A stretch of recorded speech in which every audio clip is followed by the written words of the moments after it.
How hard is it to catch 5 bass for 15 pounds on a public body of water with no practice, no info, and no forward-facing sonar? Let's find out.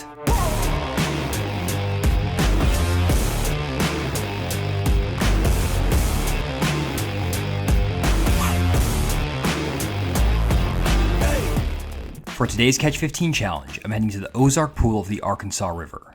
It's late summer and some recent rains have increased the current flow on this pool. To take advantage of this current, I started my day by running high percentage areas on the main river that I marked in my map study.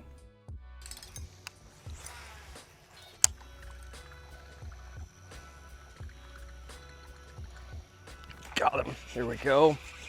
Right here off this bank, where we should be too. Spot lock here on the old Buzzbait. Nice Kentucky. Stay on there, fish. Not a bad way to start the day here, guys. What's up?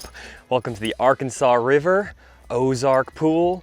Just got a little spotted bass here on a Buzzbait to get the day started. We're on a little channel swing bank that has some current pushing in the mouth of a little creek, and that is a nice fish to start today. Not what we need to get our 15 pounds, but definitely a good bite. 1 pound, 11 ounces. Nothing crazy, just a keeper to get the day started. But you just always have to get 5 in the boat first, and you never know. If I get a couple of 4-pounders, we might still keep that guy. So let's get that guy back down in the lake, and we're in the river. I'm not used to fishing on rivers, guys. I haven't been out in the Arkansas River for years. But like I talked about in my prep video for this Catch 15 challenge, I've spent hundreds of days fishing on the Arkansas River. So I'm very comfortable here. I just kind of have to maybe remember some of my old tricks, and we'll show you guys how that works out today. But good start to the day so far. Well, we're on the board, first fish of the day there on that 1/2 ounce Picasso Rusty Squeaker Slapper Blade Buzzbait. This is the loudest buzzbait I've ever found. It slaps the head with the blade, and it has this rusty rivet, which just makes it super squeaky. And I was just paralleling this little rocky bank here, and it's in the mouth of a creek. And we've had a lot of rain in Arkansas the past few weeks, so there's a decent amount of current for the end of September right now. Not a ton, but a pretty good amount. And we have some water flowing in from these creeks. I actually found another little inflow spot on Google Earth that I fished earlier, caught a short spotted bass and a big drum. So I have a feeling these inflow spots could be the deal, but I don't know if they're gonna actually be on these rocky banks or if maybe they're on some of these sandbar drops. There's a sandbar drop right in the mouth of this thing too. So I'm gonna fish that, and I fished a jetty already that looked pretty good, didn't get any bites, so not really sure if these inflows are gonna be the deal. I've had 2 bites on them so far, but I know on the river a lot of times the timing deal, we may have to just kind of bounce around and try a bunch of different stuff. So we're gonna keep fishing through this spot, see if we can get another bite or two, fish the sand drop, and then we're just gonna keep covering water. I only caught 1 keeper off this area, so I kept running high percentage areas on the main river. This included gaps in jetties, small inflow areas, and the mouth of any creek that I could find. All these areas would have unique current flow opportunities, and I finally found one that produced.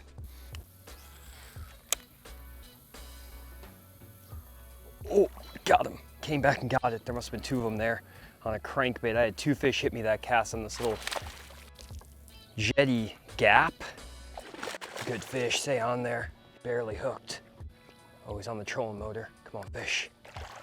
Get over here. I'm just gonna have to boat flip him because he's barely hooked. Nice one. Okay, another good fish here. Actually, a good fish finally on a little jetty gap. I fished, this is like the 6th one I fished, and finally got one to actually bite. A little Spro crankbait. Let me get the pliers real quick. There we go, 2 pounds, 3 ounces. Not a giant, but that's a lot better fish than the first one. And we're at least making some progress in our 15 pounds. Beautiful fish right there. Let's get him back down in the river. And I gotta get back over to that little jetty deal because there were multiple fish that hit me on that cast. There we go, number 2 on the board on that Fat John 60 Squarebill, right in this little gap.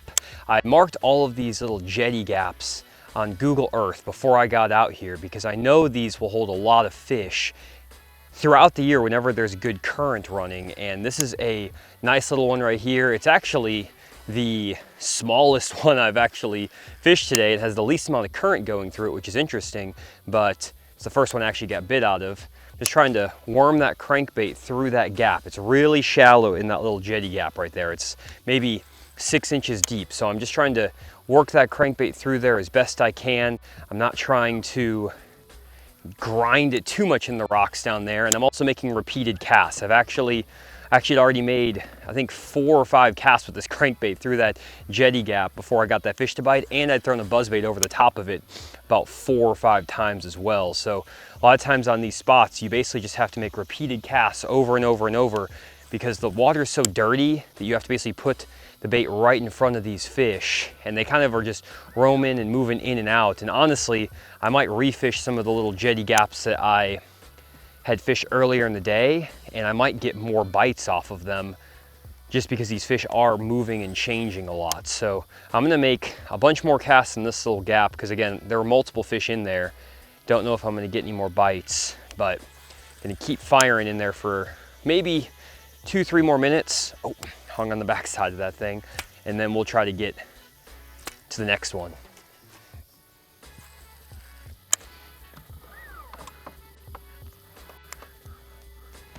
Oh gosh, got one.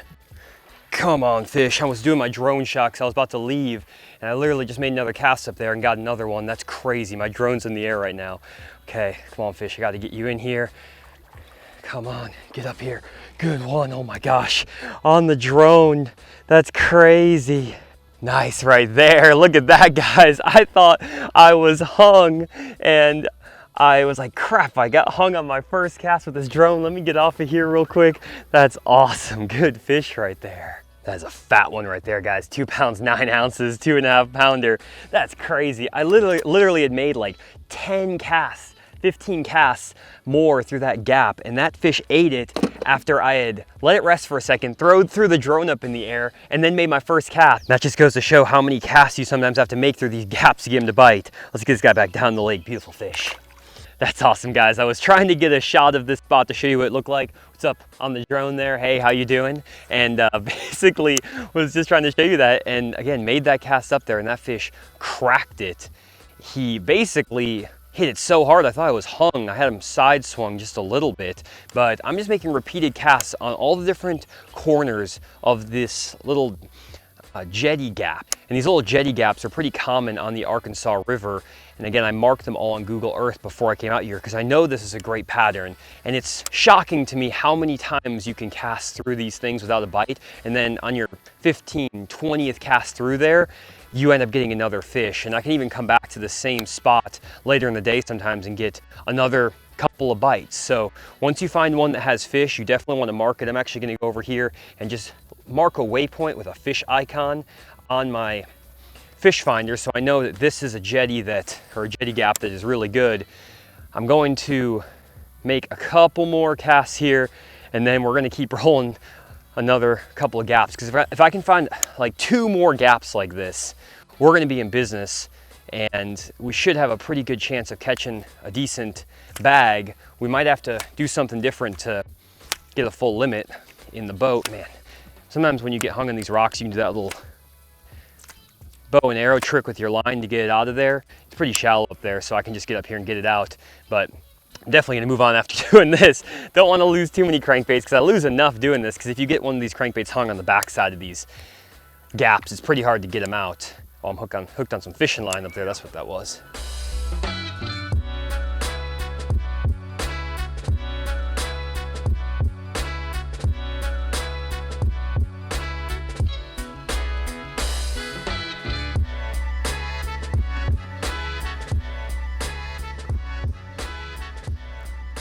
Got one. Bass or drum? Oh my gosh, big bass. Thought it was a drum out here on this deal. I just caught a drum a second ago. Good bass too. Get over here, fish. He's barely hooked. Come on, fish. Oh, there we go. That's a good Arkansas River bass right there. Got to get off this jetty. We're at the mouth of a little inflow, and I thought that there may be some fish that stack up on these jetties right by this inflow. There's so many jetties up this river, and you got to find ones that are kind of unique, and this one definitely held some good fish, or at least one good one. My goodness. There we go, 3 pounds, 8 ounces. That's the size bass we need to be catching to get this challenge done. Beautiful Arkansas River bass. Oh man, that gives us 4 fish for 9 pounds, 15 ounces. We are getting there, guys, and that is a really, really nice fish. Now that's the size fish we're looking for right there. Let's get him back down the river. There we go. Now we're getting it going a little bit. Got that fish on the Spro Fat John 60 again. I'm liking this crankbait through these rocks right now. It's working pretty well. And right now I'm fishing a standard L jetty, which you can find all up and down the Arkansas River. And I've actually passed by probably about 20 of them from the boat ramp down to this one. And the reason I picked this specific jetty is because there's an inflow right behind it, and the current is actually backflowing into that creek, but it's also shooting down the main river channel now. So basically the current is going down the face of this jetty as well as going into that creek. So we have a split in the current, and this jetty is right on the intersection of that. And a lot of times when you're fishing out in the Arkansas River, you have to find these unique little spots. That's what's going to separate one spot from another. It's really hard, honestly, just come out here and randomly run jetties and catch fish. So you have to look for those regularities, whether it's those holes in the jetty that have some current flowing through them, or a L-shaped jetty like this that's kind of standard but has some unique current flow going around it with that inflow in the back and then the current out the front. So that's why I picked this spot. I had a bunch of these spots, again, marked on Google Earth. So I picked this one out in particular through map study, and that map study can be critical this time of year to actually get these fish in the boat, because it's not as, oh my gosh, I had one right there too, another one. Oh my goodness, he came off. I might need to change my treble hooks on this deal. I didn't realize that was a fish. I thought it was hung on a rock. Man, but yeah, that map study can be critical. And when you find a jetty like this that's good, a lot of times you want to make multiple casts and just really soak these areas, because a lot of times you'll be able to get multiple bites off a spot like we did on that last little jetty deal. Now on this one, there are some drum and other species around here, so that may not have been a bass. I'm not going to say for 100% certain that was a bass, because I just caught a big drum the cast before this, or a couple casts before I caught that 3-pound largemouth. So all kinds of fish set up on these jetties, not just the largemouth, but I might need to change my treble hooks out. I might make a cast or two more and then do that really quick.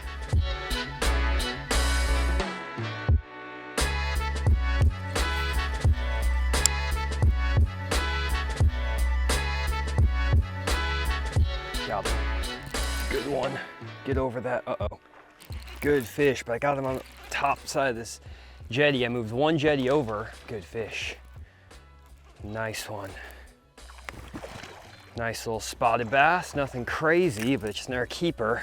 Just moved one jetty down from the last one. This one has a little gap in it, a little cut, kind of matching our previous pattern. It's in the same area, so I thought I'd check it out. Just another keeper spotted bass, nothing crazy.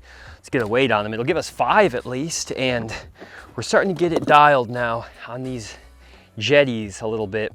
I don't know if we're gonna be able to get 15 pounds doing this, but obviously that 3-pounder a second ago helps out. Reset the scale. Just a 1 pound 9 ouncer. I mean, it fills out our limit. Nothing crazy. 1.5 pound spotted bass. I thought it was bigger than that, honestly, when it came up over that jetty. Gives us 11 pounds, 7 ounces. We're only maybe about 3.5 hours in the day, 3 hours in the day. So we have over half of our day left to fish, and we're somewhat dialed in. I feel decent about this. I think we could keep running these jetties, and I mean, we just saw we caught a 3.5 pounder doing this. I've caught 2.5, so I think we can probably keep running this. I'm kind of surprised I haven't got bit on the buzzbait or flipping or anything like that. I've been doing some of that just to see if I can get bit, and the only thing that is really consistent right now is this crankbait on these jetties. I'm getting hung up with a crankbait. I love throwing a buzzbait and a spinnerbait over these. I just can't get bit. So the crankbait's kind of what I'm going with right now. You do get hung up though and snagged up pretty good with this thing.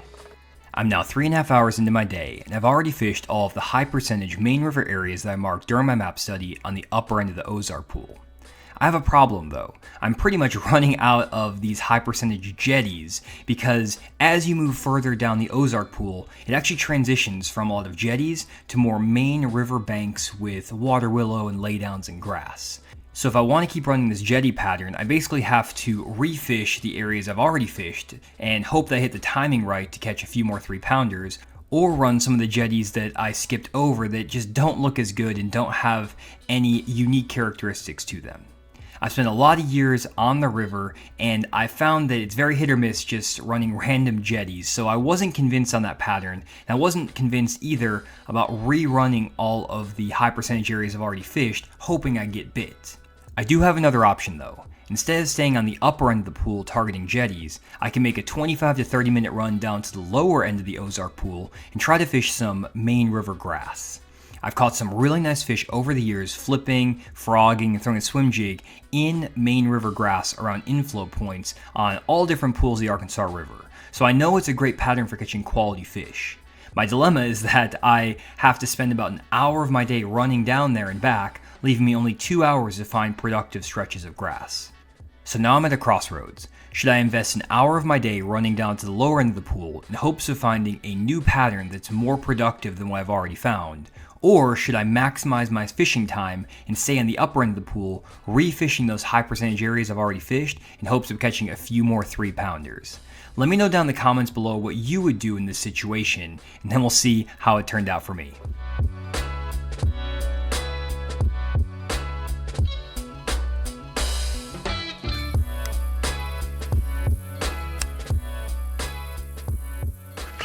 Got him. Good one. Get out of there, fish. Oh my gosh. Not as big as I thought. Sounded good. Oh my gosh, on that flipping jig. Right where I thought we could find some. Oh my gosh, that run was a long run. Let me get up here. I just missed a big one. Like a 5+ pounder on a frog in another one of these runoff areas, and there's grass down here. I just don't know if I'm gonna have enough time to capitalize on this, guys. I only have a few hours left after making that run, but that was a cool bite just on a flipping jig here. Let's get a weight on this guy. 1 pound, 14 ounces. Nothing crazy, culls me up a tiny bit. Nice fish though, and that was a fun bite right there. Pitching some grass, almost at 12 pounds here. Got that fish on a Dirty Jigs 3/4 ounce black and blue flipping jig here with a Strike King Rage Craw on the back. And I'm just trying to flip some of this thicker grass down here that has the current flowing through it really fast. The current is hitting directly into this grass mat right here, and it's also in the mouth of a little inflow area that I marked. So we have an inflow area, kind of like what we found on the last spot where we found those fish on the jetty, and then we have the cover, which is these, I don't know if it's actually like hyacinth mats or if it's just, I don't know exactly what type of grass this is, but anyways, there's just some matted grass up here. And this grass can be really effective this time of year. And I love pitching grass in the end of September and October on the Arkansas River when we do get quite a bit of current. But the trick is that you have to cover a lot of water to find the right stretches, and I haven't practiced obviously because that's not how we do these Catch 15 challenges, so I don't know which stretches are good and which ones are not. I know this is a way to catch some really good ones, and again, I just had a 4.5 to 5 pounder miss a frog. I saw the entire fish, and it's a bummer because that would have put me really close, if not over, the Catch 15. And it was actually back in another one of these little runoff areas. I was casting it in and around the outside edge of this deal. So we're on something here. I just don't know if I'm gonna have time to fully capitalize on it. So I've made my way about 50 to 75 yards down this stretch of grass away from that inflow point I marked on Google Earth, and I have not got a single bite. And it's very interesting today because it seems like you need to be in those areas where the two types of current are meeting. And that last inflow point, the water was actually now being pulled out of that area, and it was intersecting with this main current that's hitting this grass here. And I thought, well, maybe if I just work down this grass, I'll keep getting bit. The current is hitting the edge of this grass here, so these fish a lot of times will set up just in the outside edge, maybe just a little bit into the grass. So I'm kind of working both the outside edge and back up in there a little bit. That's why I'm using that 3/4 ounce jig. But it just doesn't seem like these fish are setting up on just normal flat stretches, which a lot of times they actually will. This is normally a type of stretch that I would find a lot of fish on this time of year. The current's ripping through here, got a lot of good grass, so there should be fish here, but there just aren't. So I'm gonna work up maybe another 25 yards here, and if I don't get bit, I'm definitely gonna run over to that next inflow point I have marked. And I don't have too many of those, so we're gonna have to hope that we can get enough bites off of this stuff, but I just find it fascinating that these fish can get so specific on these patterns, and you have to fish those key little like 30, 40 yard stretches to get them to bite.